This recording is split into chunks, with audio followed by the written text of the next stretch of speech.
కపీకడానికెందుకురా తొందర ఎదరసేకంత చిందర వందరే. ఇదిగో దొంగ కోళ్ళ నా ముక్కలు చూస్తే నేను ఒప్పుకోను. అయినా మీ చేతిలో ముక్కలు పెట్టుకుని నా చేతిలో ముక్కలు చూస్తారేంటి? నా ముక్కలు ఎప్పుడైనా చూసుకోవచ్చు కదరా. ముందు నీ ముక్కలు చూస్తే ఒక పని అయిపోతుంది కదా.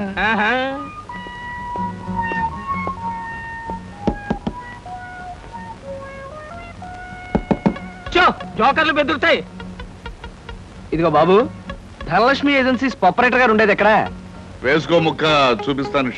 షో తర్వాత చూపించవచ్చు కానీ ప్రొపరేటర్ గారు ఎక్కడున్నారు చెప్పవయ్యా. ఇదిగో ముక్క ఖర్చేయండి. ఏం ఖర్చు చేయడం ఏమిటో. మీలాంటి చెత్త మనుషులు పెట్టుకున్న ప్రొపరేటర్ ఎవరో గానీ త్వరలో ఆఫీస్ మూసేసి అర్జెంట్ గా పేకాట క్లబ్ పెట్టుకుంటాడు బాబు. పోనీ నువ్వు. లాభం లేదు. Yes, Dhanalakshmi agencies proprietor Koteswararao speaking. అవునవునవును, మీకు సరుకు పంపించాలి. కాకపోతే సేల్స్ మెన్ ప్రాబ్లం వల్ల వెంటనే పంపించలేకపోయాను. అలాగే అలాగే అలాగే త్వరలోనే పంపిస్తాను. ఓకే సార్, ప్రొపరేటర్ గారు మీరా? ఈ అవతారం చూసి బండ బంటో తరుకున్నాను, నన్ను క్షమించండి సార్. మన్నించండి, ఆట అయిపోయింది. వీరెవరు సార్? మీ అసిస్టెంట్ మేనేజరా? కాదయ్యా, వీడు నా ప్యూన్ గాడు. నేను ఇచ్చే జీతం డబ్బులు కాక కనీసం నా దగ్గర నెలకి ప్యాకెట్లో 200 రూపాయలైనా ఖర్చు చేస్తాడు. మీరు ప్రొపరేటర్ అయ్యుండి ఆఫ్టర్ ఆల్ ప్యూన్ తో ప్యాకెట్ ఏమిటి సార్?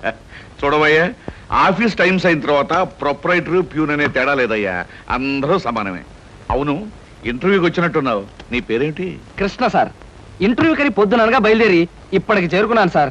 మీరేమీ అనుకోనంటే ఒక్క మాట అడుగుతాను సార్. ఇంటర్వ్యూ కని పిలిచిన అడ్రస్ లో గాంధీనగర్ పక్క, కమలా థియేటర్ వెనకాల, రాముల వారి గుడి ముందు అని అర్థం పర్థం లేని అడ్రస్ ఇచ్చారేమిటి సార్? చూడు కృష్ణ, నేను ఇవ్వాలనుకున్నది సేల్స్ మెన్ ఉద్యోగం.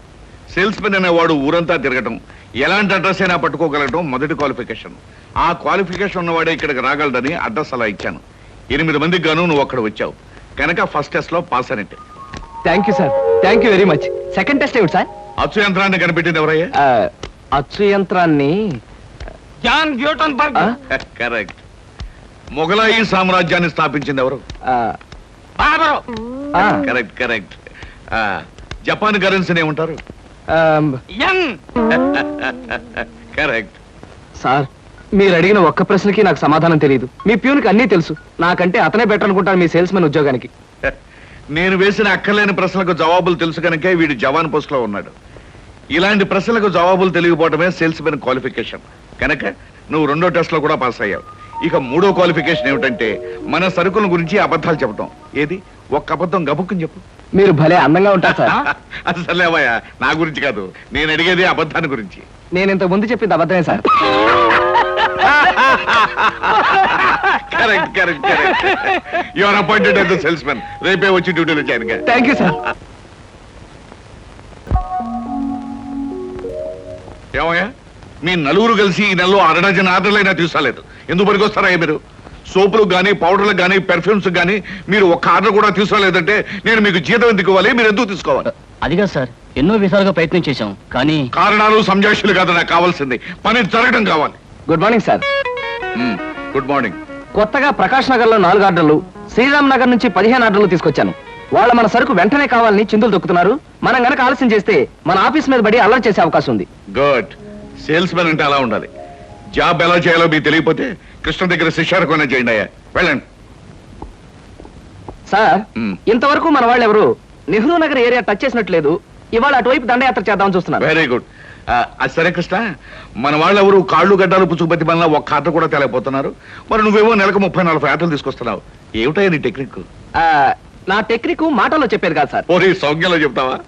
అది కాదు సార్, నేను కస్టమర్స్ తో డీల్ చేస్తున్నప్పుడు మీరు కళ్ళారా చూస్తే మీకే తెలుస్తుంది. అయితే నేను కూడా ఇవాళ నీతో పాటు వస్తానయ్యా. మీరు కూడా నాతో పాటు రావచ్చు. కాకపోతే మీరు ఇలా సూటు బూటు వేసుకుని ప్రొపరేటర్ నా వెంట వచ్చారనుకోండి, వీడు సన్నా సేల్స్ మెన్ రా, వీడి వల్ల కాక ప్రొపరేటర్ వెంటేసుకు తిరుగుతున్నాడని మన ప్రోడక్ట్ అనుమానించే అవకాశం ఉంది. అమ్మో, మరైతే ఎలాగయ్యా రావటం? మీరేమీ అనుకోకపోతే నా వెంట మీరు రావడానికి ఓ మహత్తరమైన ఐడియా చెప్తాను. ఏమిటయ్యా అది? Good morning sir. Good morning. Potharaju,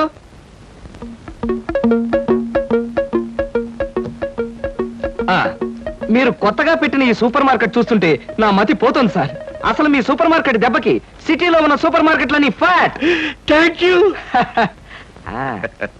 by the way, నా పేరు Krishna, Dhanalakshmi agencies sales representative ని. Glad to meet you. Very nice to meet you sir. వీడు మా బాయ్. అదే పోతరాజు, నా పర్సనల్ అసిస్టెంట్. మీరు వచ్చినందుకు నాకు చాలా సంతోషం. రండి కూర్చోండి. Thank you.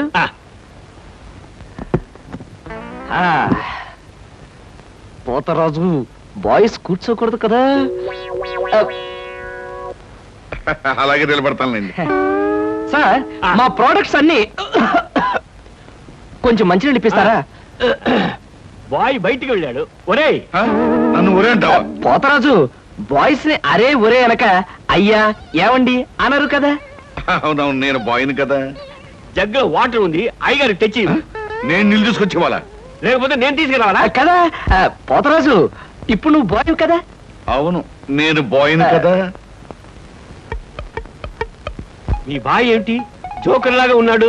కొత్తగా చేరాడు, మొద్దు స్వరూపం, మీరేమనుకోకండి. ఆహా, మిమ్మల్నే సార్. ఓహో, ఏమిటయ్యా? ఒక్కసారి కళ్ళజోడు తీయండి సార్. ఆ, అరే రే రే, ఏమిటయ్యా? Face reading sir. ఫేస్ రీడిగా? ఆ మొహాన్ని పట్టి ఆ. అవతల మనిషి యొక్క మంచి చెడు చెప్పడం. ఆహా. దాన్ని నేను 6 సంవత్సరాల పాటు అలహాబాద్ లో ఐజిన్ ఓవర్ అనే ఆస్ట్రేలియన్ దొర దగ్గర ట్రైనింగ్ పొందా. మీరెప్పుడు ట్రైనింగ్ పొందారు? ఈ దిక్కుమాల ఉద్యోగంలో చేరక ముందు. నువ్వు కాస్త నోరు మూసుకుని నిలబడు. ఒరేయ్, ఆ ఫ్లాస్క్ లో కాఫీ ఉంది, పట్టుకురా. నేను కాఫీ తీసుకురావా? ఆ. ఏంటి దొరలాగా మాట్లాడతాడు? ఒకప్పుడు బాగా బతికిన వెదాలండి. ఆ? నేను వెతవనా? నువ్వు బాయ్వి కదా, వెళ్ళి కాఫీ పట్టరా. సార్, ఆ, మీ ఫేస్ చూస్తుంటే ఆ. చక్కటి భార్య, చుక్కల్లాంటి పిల్లలు, లక్షల ఆస్తి ఉన్నట్టు కొట్టొచ్చినట్టుగా కనిపిస్తోందండి. ఇక ఫ్యూచర్ లో మీకు గొప్ప చేంజ్ రాబోతుంది. గొప్ప చేంజ్. ఆ. అది ఏంటయ్యా? ఆడరేఖ, ఆస్తి రేఖ వరుసగా మీ రేఖలో కలవబోతున్నాయి. నిజంగా? అందులో ఆశ్చర్యపోవాల్సిందే ఉందండి. ఆ. మీ అందం, మీ పర్సనాలిటీకి ఏ ఆడదైనా ఇట్టే పడిపోతుంది. సిగ్గుపడకండి. కాకపోతే ఎంత తొందరలో పడబోతుందనే విషయం చెప్పాలంటే కొంచెం స్టడీ చేయాలి. ప్రస్తుతం నాకు టైం లేదు. మా సరుకు ఆర్డర్ తీసుకోవాలి కదండి, ఏదో పొట్టకుట్టు కోసం. పద పోతరాజు. మీ సరికి నేను ఆర్డర్ ఇస్తాను. ఏదో డీప్ గా స్టడీ చేయాలని చెప్పారే, చేయండి. కూర్చుని కూర్చుని. ముందా ఆర్డర్ సంగతి ఏదో మనం తేల్చేస్తే ఆ తర్వాత మీ ఫేస్ రీడింగ్ గురించి నేను తేల్చేస్తాను. ఆర్డర్ తీసుకోండి. ఇంకా ఏం కావాలి? ఓ ఫ్రూట్ సాలెడ్. Fruits order. వద్దులే, నేనే వెళ్ళి తీసుకొస్తాను. థ్యాంక్స్ రా. ఆ?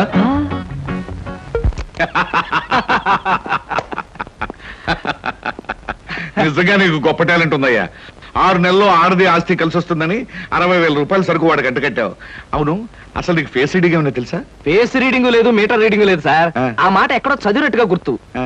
ఏ మనిషికైనా ఆస్తి అమ్మాయి అప్పనంగా కలిసి వస్తుందంటే సంబరంగానే ఉంటుందిగా. ఆ. ఆ వీక్నెస్ పాయింట్ పట్టుకుని వాడిని చిత్త కొట్టేశారు. నాతో ప్యూర్ వేషం వేయించితే వెంచావు కానీ మహత్తరమైన నీ టాలెంట్ కనిపెట్టే అవకాశం కలగజేసావయ్యా. సరే కూర్చో. పర్వాలేదు సార్. పర్లేదు, కూర్చోవయ్యా. ఇంతకాలం నువ్వు నా దగ్గర పనిచేస్తున్నా మీ కుటుంబ వ్యవహారాలు ఏమి తెలుసుకోలేదు. అసలు మీ వాళ్ళు ఎవరైనా ఉన్నారా? ఏమిటి మీ కుటుంబ పరిస్థితి? సాధారణంగా మా కుటుంబ విషయాలు చెప్పి ఆ. ఎదుటి వారికి తలనొప్పి తెప్పించడం నాకు ఇష్టం లేదు. పోనీ తలనొప్పి తెప్పించకుండా క్లుప్తంగా చెప్పబోయా. హ, అంత అభిమానంగా అడుగుతున్నారు కాబట్టి చెప్తున్నాను. ఆ. నేను కాకుండా మా ఇంట్లో ఉన్న వ్యక్తులు 3.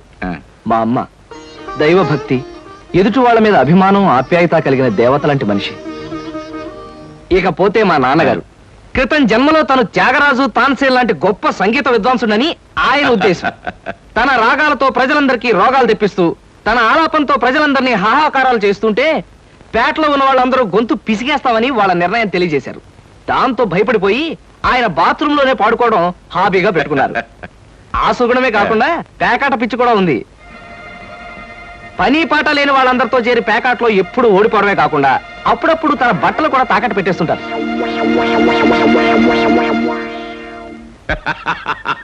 ఇక మిగిలింది మా తమ్ముడు సినిమా యాక్టర్ చిరంజీవి. ఏమిటి, సినిమా యాక్టర్ చిరంజీవి మీ తమ్ముడా? అబ్బే కాదు సార్, మా తమ్ముడు బాబ్జీ చిరంజీవి అభిమాని. అలా చెప్పు, లేకపోతే చిరంజీవి మీ తమ్ముడు ఏమిటి, నీకు ఉద్యోగం ఏంటి అనుకుంటున్నాను. అబ్బే కాదు సార్. ఇక యథాశక్తి వాడు చదువు సంధ్యలు మానేసి సినిమా థియేటర్ల దగ్గర కటౌట్లకు దండలు వేయడం, చిరంజీవి సినిమా రిలీజ్ అయితే పిచ్చిగా రెచ్చిపోయి థియేటర్ దగ్గర గోల చేయడం ప్రస్తుతం వాడి జీవిత జయంగా పెట్టుకున్నాడండి. అది సార్ మా కుటుంబ పరిస్థితి. అంటే ఇంటెల్లపాదికి సంపాదించి పెట్టేవాడు నువ్వు ఒక్కడవేనన్నమాట. చూడు మిస్టర్ కృష్ణ, నీ కారణంగా మన కంపెనీ ఎంతో అభివృద్ధిలోకి వచ్చింది. అందుకు ప్రతిఫలంగా మీ కుటుంబానికి సాయం చేయడం ప్రొపరైటర్ గా నా కనీస ధర్మం. ఈ నెల నుంచి నీ జీతం 1000 రూపాయలు పెంచుతున్నాను. Okay? Thank you sir. Thank you.